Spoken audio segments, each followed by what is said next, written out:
There's some family history here. There's some National Geographic histories. There's some whale research history. And I think it starts out, this is what editors think I do for a living. You know, you get in the water, you go up, you have a whale come up, you take a portrait, do what you want to do. This was me working with a one-year-old humpback whale. That's me on the left. And that little squiggle on my back in yellow is a number. All this stuff is done under federal and state research permits for science and education. This is a baby, he's 1 year old, mom's down below. She's getting ready to leave him alone, and he's coming up to anything and anybody. And it's been 6 weeks since we shot a good picture of something like this, and we're really excited because he was around for hours, and those good things. If I work on a whale story for 100 days, all the pictures that show up here are from 4 or 5 hours out of that 100 days.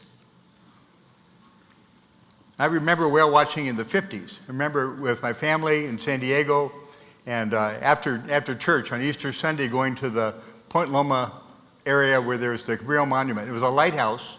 You went to the lighthouse, you're still dressed up after church, and you'd look out in the distance, and there'd be puffs of smoke in the distance. And that would be whales. And that was good enough. I think that's all we really thought about at the time. We didn't really care about whales, but we would. And I don't think we knew there were so many things, whether it's a 100-foot blue whale off of Santa Barbara, whether it's narwhals, where the unicorn myth came from in the high Arctic, things like fin whales off Baja California, different animals, different looks, and different challenges to make a picture. This is 1,000 beluga whales in an area the size of a football field in the high Arctic. And it's a place that they're only there because Peel Sound, part of the Northwest Passage, was frozen over. And I never saw it frozen over again. And the way climate change is going, it may never be that way again, but made it a special day. Sometimes just being led into a society of dolphins where they'd allow you to come in. If you ever want to feel inept and awkward, swimming with any marine mammal will do it for you. So they slowed down. They slowed down and let me in. And sometimes you can share it with friends. This is one of the Lindblad trips in Baja California with you and 60 of your friends are watching dolphins down below. Dolphins are rolling back and you have eye-to-eye contact with a dolphin going along at 10 knots. Sometimes they jump out of the water and you get to see the whole animal. And that makes all the difference. I think one of the ideas of trying to share whales with people is getting people out, traveling with them and seeing whales when they jump out of the water. It gives you that whole different, trying to shoot something like this in the 70s. If you saw a sharp eye in a whale picture, somebody really fooled around with that picture. It was just hard to do with the gear at the time. Now with digital and high speed and high depth of field, you get this really clear idea. This is a little yearling who jumped over and over again right next to the boat. You know, and sometimes working on those permits, this is the kind of picture, you shoot the picture and then you turn your back to the animal and cover your camera because it's going to get real wet. Sometimes you're just surprised. This is one of our little research boats. A lot of my work, most of my work is done with whale researchers.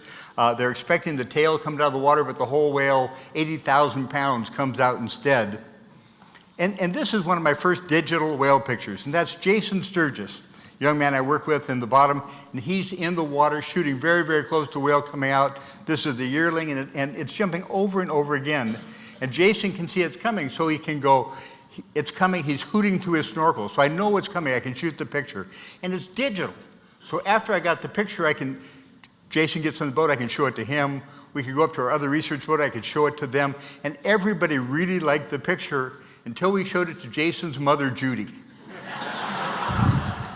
And she, of course, goes, do they always jump away from you? It's a very good question. This is what Jason was seeing.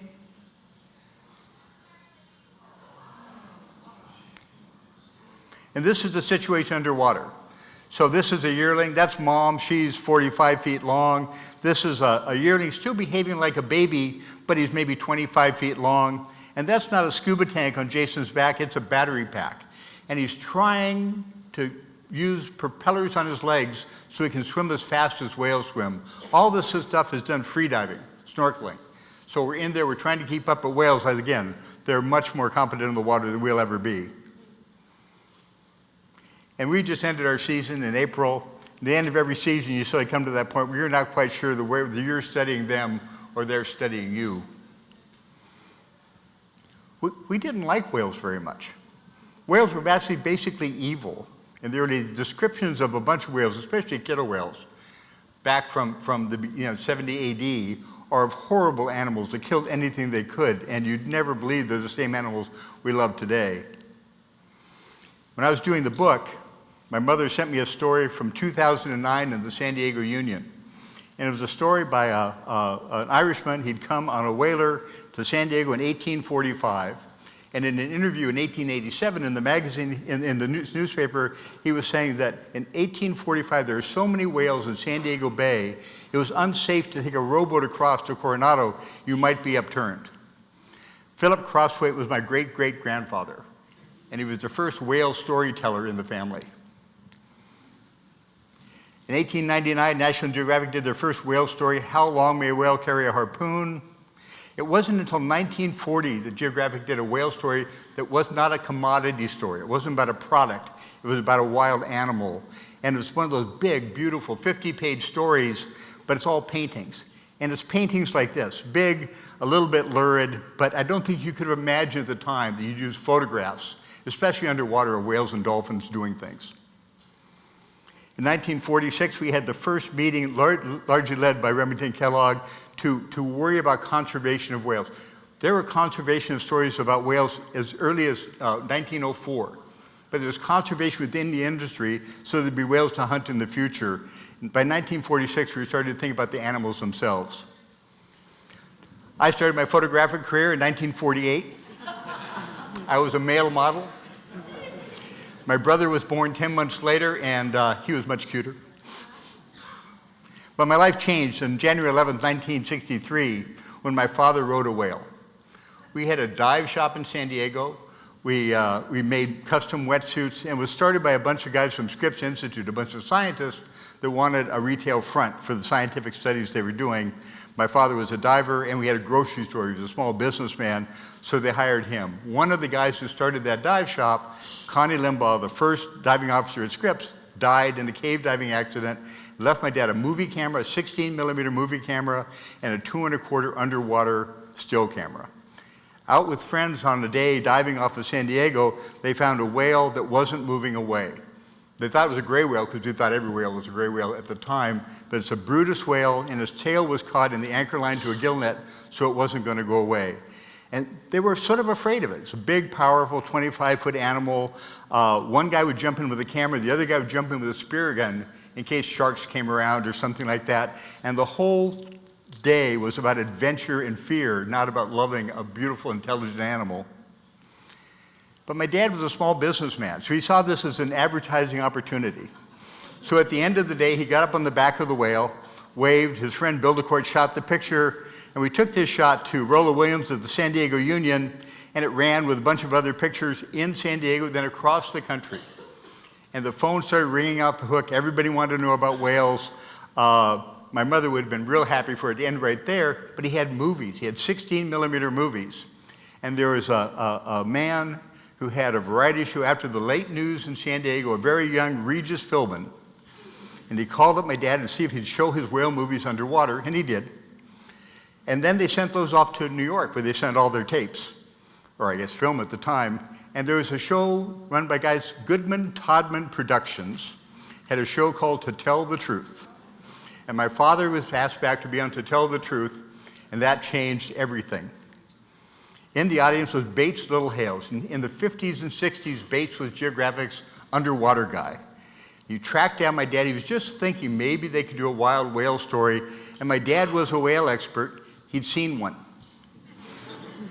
Bates and my dad got to be really good friends, and my first time I ever made money from National Geographic was going out with Bates and my dad and pulling anchors and carrying stuff for him as a teenager, but it changed everything. I wanted to be a geographic guy. 1966, humpback whales, and many whales started to be protected. There were less than 2,000 humpback whales in the North Pacific. And in 1972, Geographic did their first wild whale story, Swimming with Patagonia's Right Whales. Roger Payne was the writer, and Bill Kurtzinger and my father shot the story.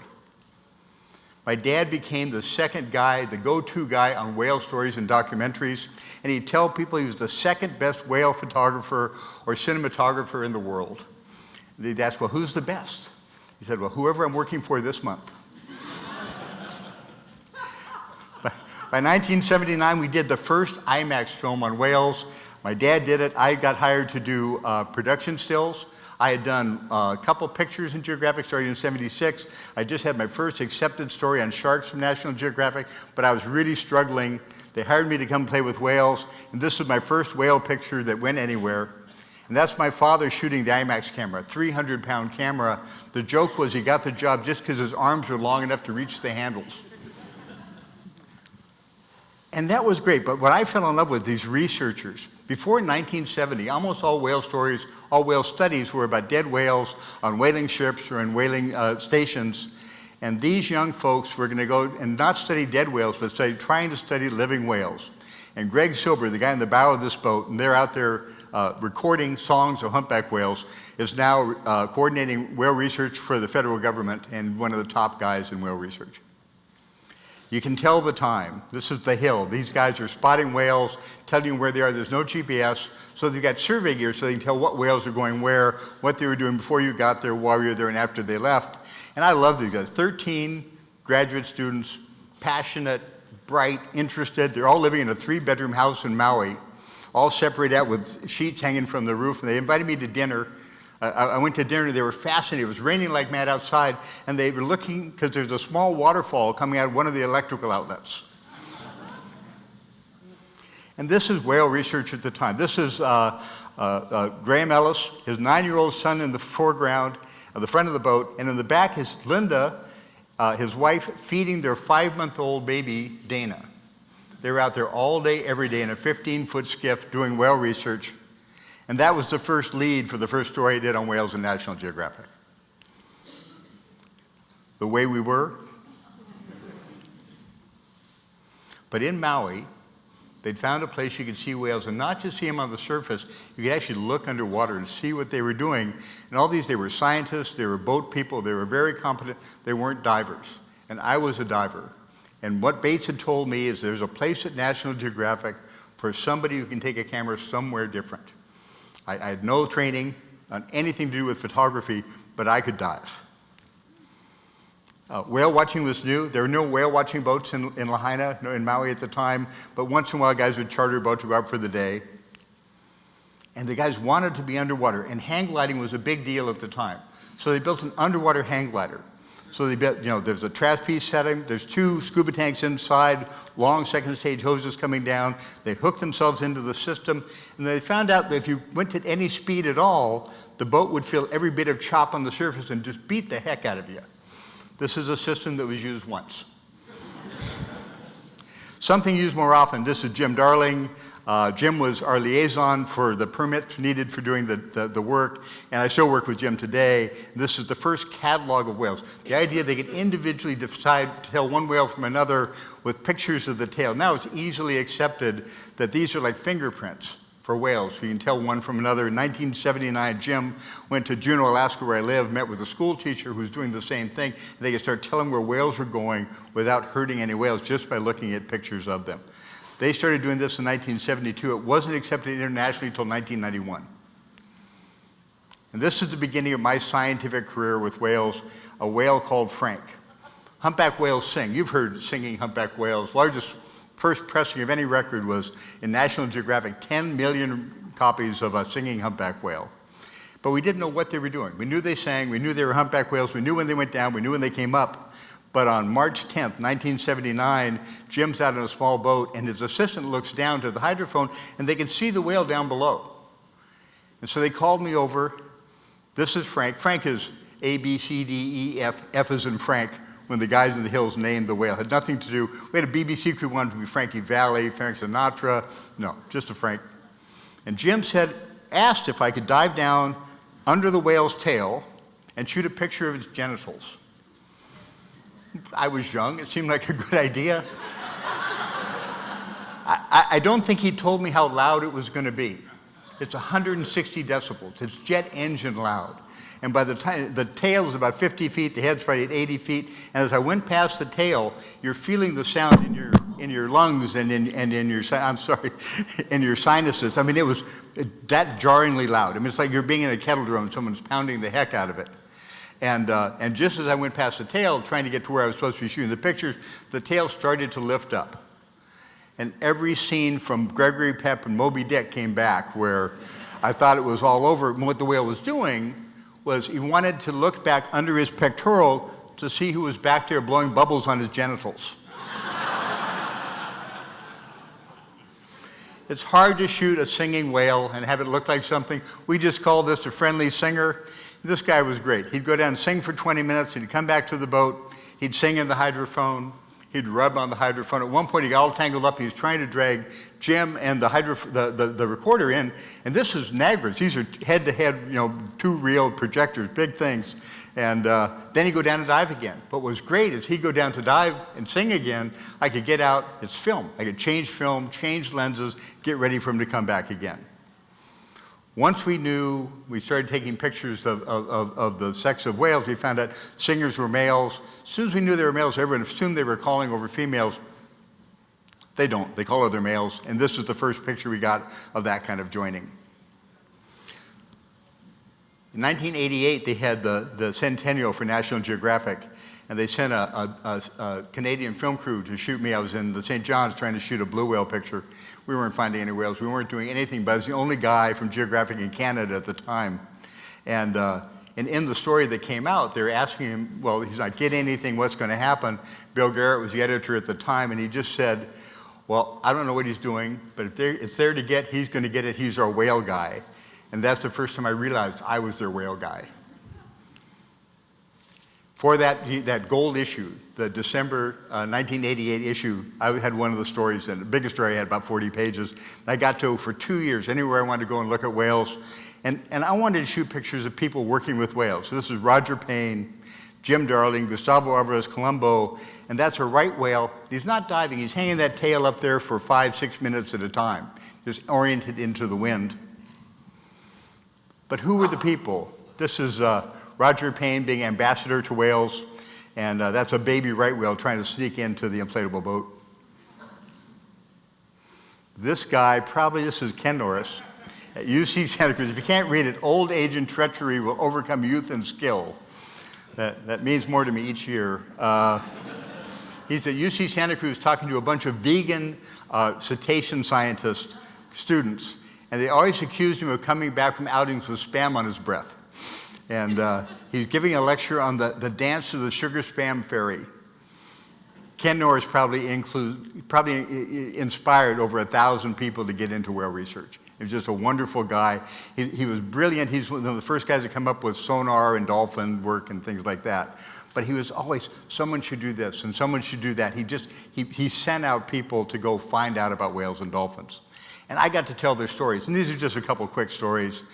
Killer whales, whale killers, orcas, those big black and white dolphins we talk about. At the beginning, having whales in captivity, we hated killer whales. In the 50s in Campbell River, Canada, they were going to put machine guns on the beach to shoot killer whales because they thought they were eating so many fish. But some of the scientists we worked with in Hawaii were also working in Canada looking at killer whales. Mike Bigg in the orange hat here was given the mission to find out how many killer whales there were around Vancouver Island. They thought there were thousands, more than 3,000 killer whales around Vancouver Island. And he went out and took individual IDs of every killer whale they saw there. And after a few years, they'd had them all. And there were less than 300. And that changed everything. They weren't eating all the fish. They kept counting the same whales over and over again. The individual ID work changed all of that. I was told if I could go up there and get in the water with killer whales and not get hurt, that I had a story for Geographic. And John Ford and Graham Ellis had a place called the Rubbing Beaches, and after they'd fed on a bunch of fish, the killer whales would come in and scratch in these little nice smooth stones in this little cove. And that was great, but we still thought killer whales were going to eat us. The Navy diving manual at the time still said killer whales would attack people at any opportunity. And I remember sitting with John, I'm going to get in the water, we're snorkeling down to try and swim up amongst these killer whales, and I go, this is going to be okay, right? I mean, he says, yeah, it's going to be fine. They're not going to think you're a seal. They're not going to hurt you by mistake. Yes. But these guys were there. This is Graham Ellis, the same guy out shooting with his family. He had pictures of every killer whale. He knew every killer whale out there, and he knew what they might do. But the real excitement was John Ford. John Ford had the theory that he could tell families of killer whales by their sounds. He has a hydrophone going in the water here, so John would say, B3 is coming at you. Graham could show you who they were and what they might do, and it was like seeing the future, and nobody believed it. It was voodoo science at the time. So John Ford went on to be the head whale scientist for the Canadian government. And here he's at the Stanley Park Aquarium, and we wanted, this is, you see how old the computer is, we wanted the killer whale to be behind John in the aquarium. But it was really hard because they're swimming around doing other things. And somebody said, well, you need a salmon. Well, that was sort of hard to go get a salmon, but Murray Newman, the director of the aquarium, had a stuffed salmon over his desk. And we went and got that stuffed salmon and brought it over, and all of a sudden that big male was in the window and stayed there for 5 minutes. It was great. And killer whales have changed. We did that story that whales weren't mindless killers. By 2005, we did a story that killer whales are different things. There are at least 10 different ecotypes of killer whales. They all have different cultures, they eat different things, they behave differently. And there's one place in May where 200 killer whales go up in the Aleutian to a place called False Pass and wait for the migrating gray whales to come through to attack babies and eat them. And you can imagine what it must have been like before whaling. Like the Serengeti, you had this giant migration of all these big whales and the predators.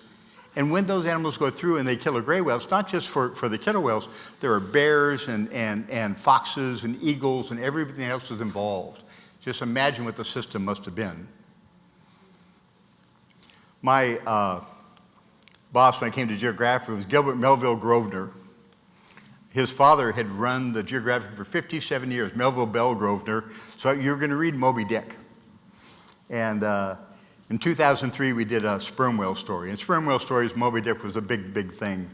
But no one really knew how to find them, and they dived really deep. We didn't know what to do with them. Hal Whitehead in surveys in the Indian Ocean found both sperm whales and blue whales and thought he could get as close to them, so he was going to write the story. The first one we saw had a net on the back of it. This is my brother Terry in the blue suit cutting off as much of the net as he can before it disappeared.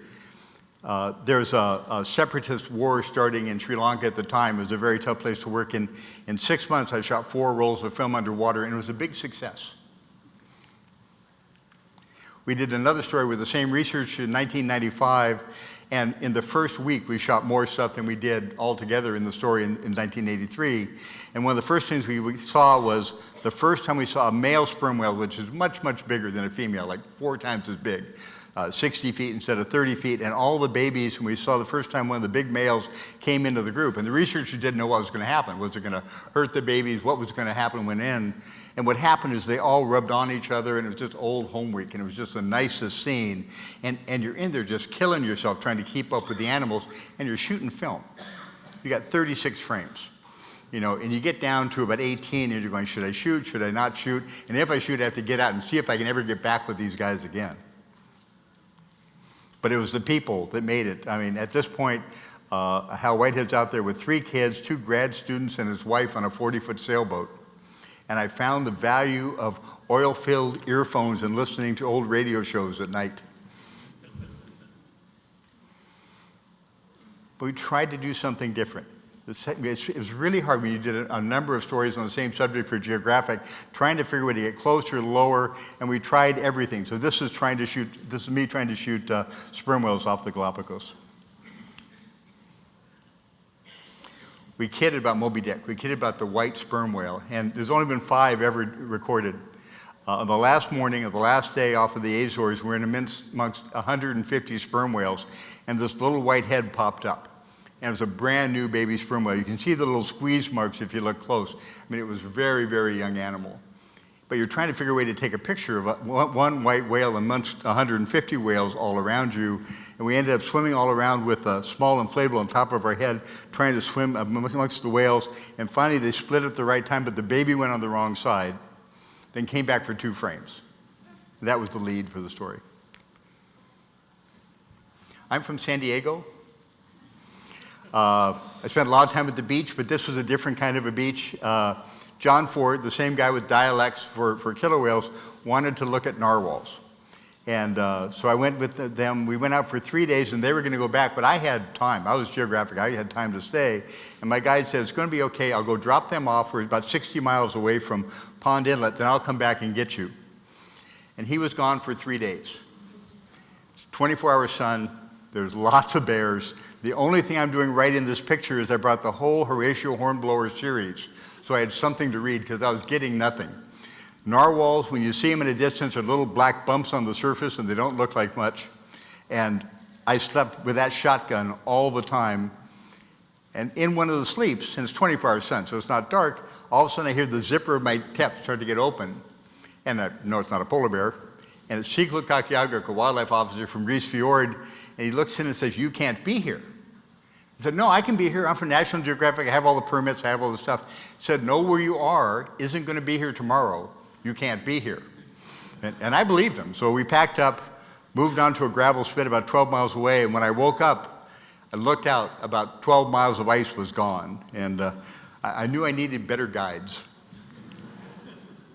It can be like this. This is 75 north, probably 40 degrees, beautiful. The ice hasn't broken yet. And we spent a lot of time in camps like this. That's Andrew Tucktu, who is a great guy and guide I worked with for about a decade. And there's no whales when it's like that. Here's when there are whales. When you have a big jigsaw puzzle of ice coming undone when the tide goes out and then closing again, because then the whales can come in and they can breathe. So we're moving around from camp to camp. This is a couple years later. We've got a Japanese film crew. We put everybody on little pieces of ice and use them like a ferry and use grapples to move us back and forth. And it would all open up. And you really had to trust the wind wasn't going to come up. And then when the tide would change, it would all come back together again. But it was very exciting. I learned how to get on the on assignment pages of National Geographic. Just do something really stupid and you can make it. It's 29.5 degrees here, and it was Canada Day. And my status with the Inuit guys I was working with went up a lot on that day. On that first job, after 3.5 months, the film review was nothing usable yet. And then John and Debbie Kavanaugh came in, we're in these little canvas kayaks, said something strange is happening. And offshore there was a dying and then dead female narwhal, and 2 narwhals with about 7-foot tusks, and they were coming back to her over and over again. Other groups of males were coming in trying to get to the female. They were fighting them off, and this went on for 7 hours. So you're sitting in a canvas boat. The big males have lighter colored tusks, and they're 10 feet long. So you're sitting in a canvas boat, and these big tusks are coming up all around you. It's very exciting. And that's the female floating in the middle of it. But the idea was trying to get underwater. And when it was quiet, you couldn't do it. The fight had to be going. So here's the fight fully going on. Females on the surface. One of the young males is fighting off one of the big males coming through. And when all this is going on, one of the young males came up and put the tusk right here, about 18 inches from my chest. And you can feel the sonic clicks. You can feel the sonar coming towards you. And you can think about a lot of stupid stuff in a very short time. And then he went back. There was no problem in anything. He went back to the fight. But these are the pictures that mean the most to me at National Geographic because you couldn't do them again. And while we were there, we found all these other things. This is the beluga whale. In spring, the water's 400-foot visibility, but just black. And you see belugas coming in, there'd be 1, then there'd be 10, then there'd be 50. And I was doing a book project. I wanted to go one more time to do it to a place called Jones Sound. And I was there 2 weeks. I only saw 1 beluga whale, and it was this whale. And I thought it was a complete failure because I wanted to get big groups of belugas, and it wasn't really. This picture's been used a lot. We got to do the first pictures of bowhead whales underwater. These are the big right whales that live in the far north. Now, they were really hard to work with and get close to until 1994. Before that, you couldn't get anywhere near them. You sure couldn't get near them in a power boat. And for some reason, in 1994, in that same year, Kerry Finley, the researcher in the boat, and I decided to have outriggers on our kayaks. And that was a good thing, because they were picking his boat up and they were picking my boat up, and all of a sudden they were plenty close to me. I had a 2-man kayak and a young guy named James from Clyde River, an Inuit, paddling with me, and he was pretty nervous. And I said, if you get nervous, crawl out on the strut. It'll stabilize the boat. We've got an outrigger out there. And I'm shooting, I'm standing up, I've got all my gear spread out, and the boat starts to lean pretty dramatically off to the side. And I look back at him, he's just pointing, and there's just a big eye about 4 feet underwater looking up into the boat. Did nothing, just sat there. By the 90s, the stories had changed. It was more and more people in whales. How do we understand each other? How do we see them? How do they see us? The gear had changed. This is a picture of in Mexico with a Lindblad trip. This is a baby gray whale coming forward. It loves when people rub the inside of their gums, and mom's pushing the baby up there. But to me, the idea, this is shot with a GoPro. So you can have the automatic camera going off here, shooting every 5 seconds, to be talking to people at the same time, and it's getting heck of an image. The people you worked with, the people who figured ways to work in the wild with wild dolphins. This is Denise Herzing working with spotted dolphins. We did captivity and the issues with captivity. This is a very good swim program, but there's definitely captive animals in Hawaii. And all the issues, Botu, the big thing with river dolphins, almost all of them endangered because of habitat destruction, issues with toxins in the Gulf of St. Lawrence, animals dying in the Gulf of Mexico way before BP, fisheries in northern Japan hunting for True's porpoise, rescuing harbor porpoise out of fishing weirs in eastern Canada. All of those were the stories, including ship strikes on things like blue whales off of Santa Barbara. This study looking at blue whales that got struck by ships led to moving the shipping lane about 6 miles and cutting out ship strikes almost altogether, just because of the research.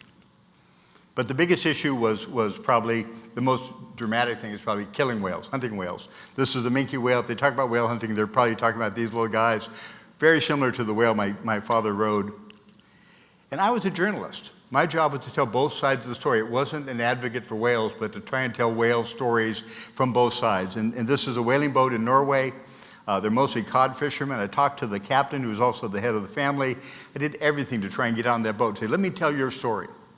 And finally, he's a good guy. And finally, he said, okay, you can come on the boat. You just have to promise that your pictures won't hurt me, won't hurt my family, and won't hurt my community. And of course, you can't go. But something like that lets you know that when you start vilifying people with different ideas and different cultures, you got to be careful. I went to Japan. This is in Taiji. This is where the Cove was shot, but way, way before. This is 1986. The Hosono-san was the oldest whaler in Japan. And he'd gone to hunt whales the first time in the Antarctic in 1947 after World War II, and he was taken there by the U.S. First Fleet in boats that we bought them. And he said, I came back and I was a hero. We brought all this meat, all this food back to Japan after the war. And he said, the world has changed too fast for me to understand. And this is an American whaler. This is Eugene Brower. He's in Barrow, Alaska. He's got a picture of him and his father with President Reagan in his kitchen.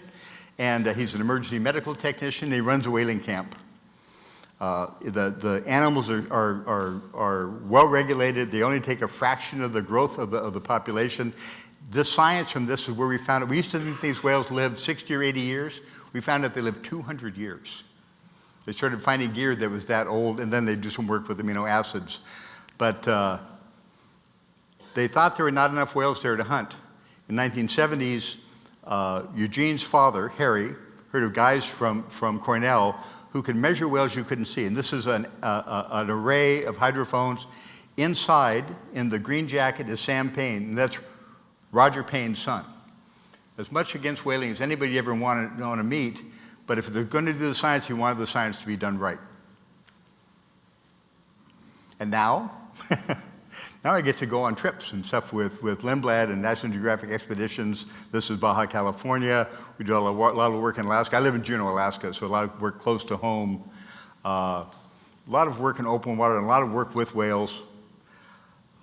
It's really exciting stuff. These guys are adventurous with the boats. This is the doctor's husband in the Antarctic, and that's how far in the boat is pushed on purpose while people are going off and swimming in the warm waters.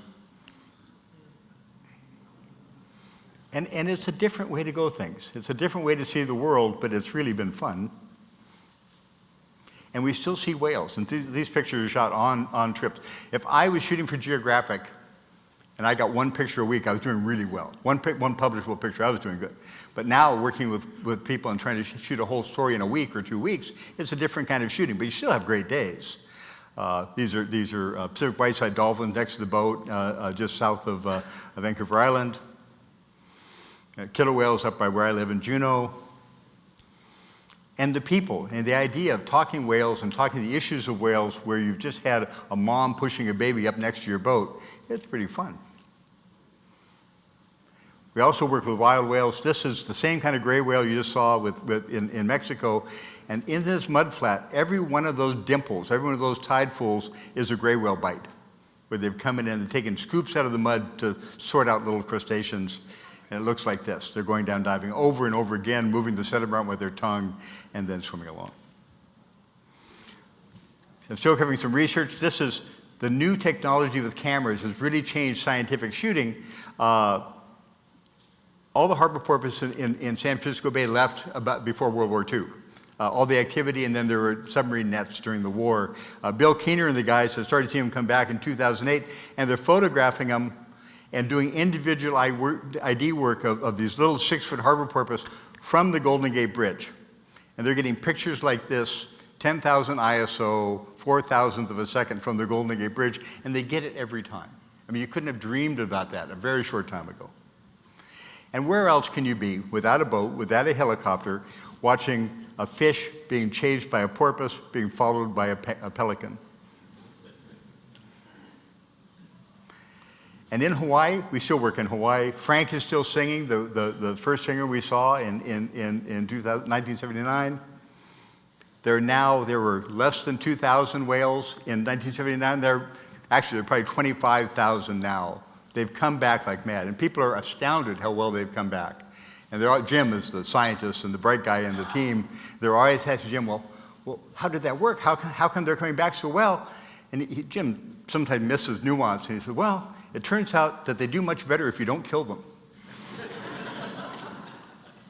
This is Frank singing away, still singing, and very often seen in the same place at about the same time right off of Maui. And us still working, Jim still doing recordings. We brought in Megan Jones, who's now got her PhD with us, and she's studying breathless, long diving females going down. And she's studying females. We're studying breeding behavior of humpback whales. We figured after 25 years, maybe someone looking at females was a good idea. And she finds this. The females are down there. They're very still. They're very relaxed. They stand down there for up to 45 minutes at a time. That's a male down below. And the female's just completely relaxed. That male's a nervous wreck. Every sound, every other whale, he's all over the map. We used to see all this aberrant behavior we couldn't understand. We thought it was all us, swimming in circles, swimming away and coming back. And it turns out, once you find out where the females are, you learn a lot about male strange behavior. We should have known that, you know. This is one of those escorts with the female. Very friendly guy. This is the cover to my last book. And he's swimming so close his pectoral is going under me, but he's no problem. This is a whole different kettle of fish.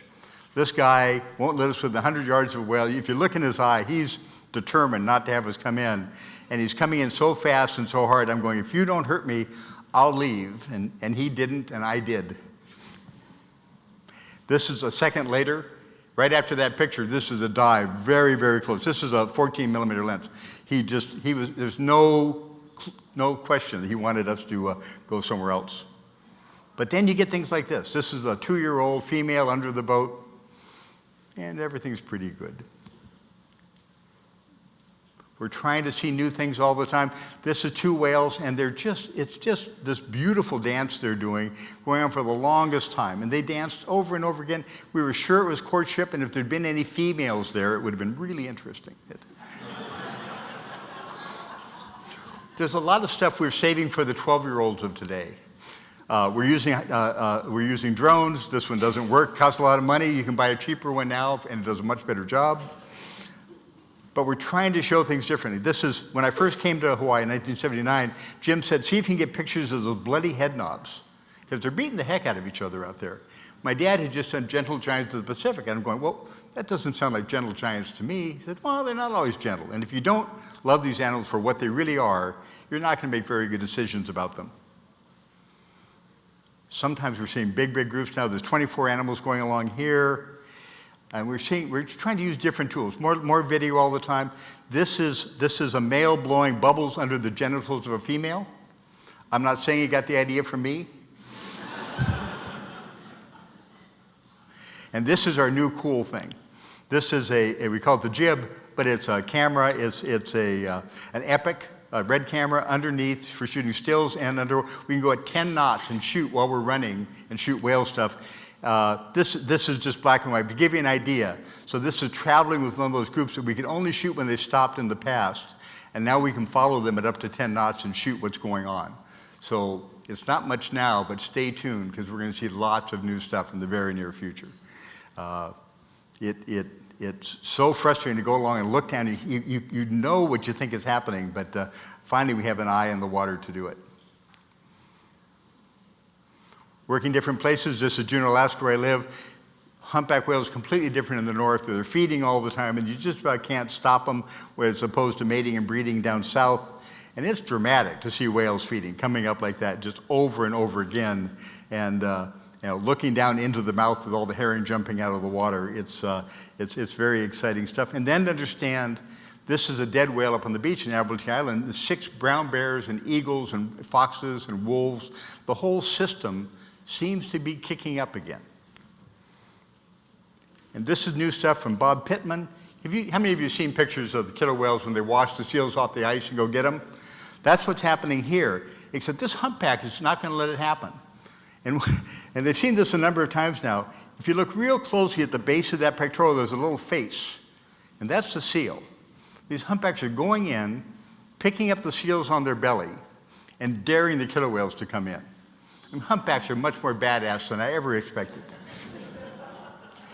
This is from Paul Nicklin, who I mentored, the hot shooter at National Geographic. And this is from February, feeding on herring in Norway when they should have been down south. And the cool thing about it is their killer whales are cutting out an acre of herring and bringing them in toward shore, and the humpbacks are stealing the herring from the killer whales. There's cool stuff. Come to Hawaii 2017. Every February we have a 3-day event. We'd love to see you there. It's called Whale Tales. That's what Ralph was talking about. Ralph was part of it. They did a whale expedition early and late. Wonderful stuff and a big contribution to what we're doing there in Maui. And it all goes for research. It's our 10th year this year. We put $500,000 into local research from photography. And this is the IMAX film that came out last February. Everybody and their brother there covered our research and a couple other folks. And this is where the sound comes in. This is just, if you have a chance to see this, it's really different. There's sound? Ewan McGregor is making really good comments on here, and then there's beautiful songs in the background. Sorry about that. But it's beautiful. This is, the IMAX film, that same giant camera my father had from 1979. You've seen IMAX films, I'm sure. To see whales full size is very, very cool.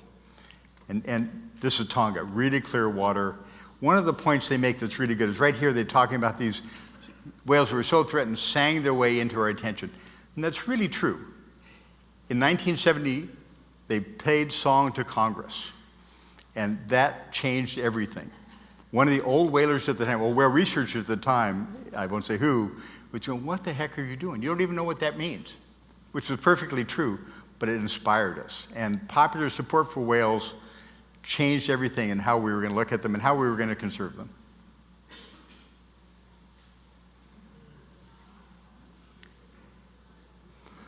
So we're still looking at whales. This is Jim Darling last year, still looking down. Sometimes they're looking back. This is a singing humpback whale that we've been playing back his song, doing playback experiments. And we're pretty sure the whale's looking back and going, I don't think that's me. And this is my picture from this year. I want to get something from this era. And I thought this male was blowing bubbles on this female. But it turned out that's what was going on. She was upside down blowing bubbles and rubbing around and rolling around in her own bubbles. My wife Linda said she'd explain that to me later. In 1963, on January 11th, after my father photographed a whale and filmed the whale and sat on the back of the whale, He dove down and set the whale free, and he went away and appeared to be perfectly fine. But we were changed. Thank you.